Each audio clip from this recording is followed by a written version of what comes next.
remember growing up, one of the big things was, you were either going to east or west when you lived on the south side of Rockford. And so just kind of as a 9, 10-year-old kid, saying, hey, I'm going to west.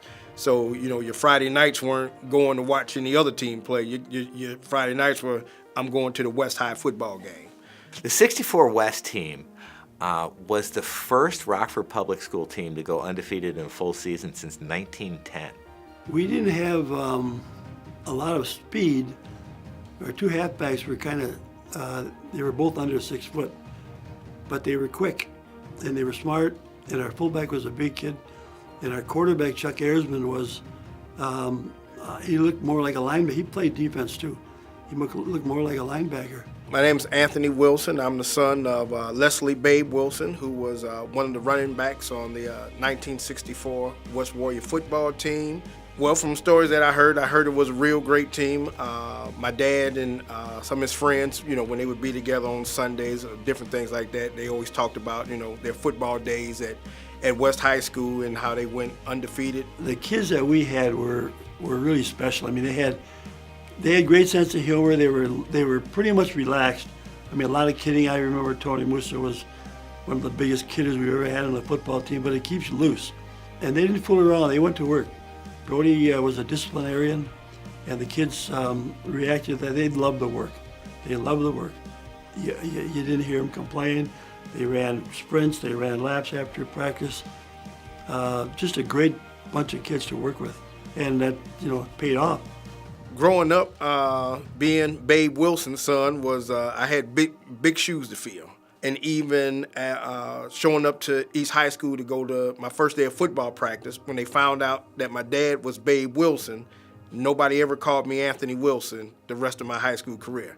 Do they know Anthony Wilson? They might like, well, I don't know. Did he go to East? And once they find out who I am, oh, you talking about Babe. When we came out the north door, the kids didn't walk to practice. So once you got out that door, you were moving, and your equipment was all on. One of the things that was unique about that team that my dad always talked about, growing up on the south side of Rockford, it was like a melting pot of black, white, Hispanic, Italian, and they were all like brothers. Maybe about 5, 6 years ago, me and my dad, we went out to eat breakfast, and one of his teammates was there. And so they're still joking, these guys are like 65, 70 years old. They're still joking around with each other like they're about 18 years old. Good kids. Most of them were involved in more than one sport too. Back then, they played everything. Baseball, basketball. Most of them were 3-sport guys. My dad would always talk about guys coming over to his house, and then he would go over to their house. So I think that was the one thing that, besides being an undefeated football team, everybody was real close. The unfortunate thing about the 64 West team is that there were no playoffs back then. They didn't start playoffs until 1974. So you win your 9 games and you're done. They were undefeated going into the Freeport game. Freeport was a big deal because Freeport had won the conference the year before, and they'd beaten West the year before 13-7. And West beat them 49-6. Just ran through them. They didn't even throw a single pass. They didn't have to. They just ran over them. When he came to talking about coaches, I know he talked about Bodie Westen quite a bit. Said he was a no-nonsense type of coach. I met Bodie at Northern Michigan University when I came out of the Marine Corps. I went there as a freshman, and we became real good friends. And the West High job opened in '61, and he got that job, and he called me to come down to Rockford to be his backfield coach. He was a disciplinarian and very tough on little things. He was a complete coach, was innovative. He didn't let anything get by. He said, well, that's okay, we'll do it next time, you do it better. He made sure we did it right. Working with him was a joy.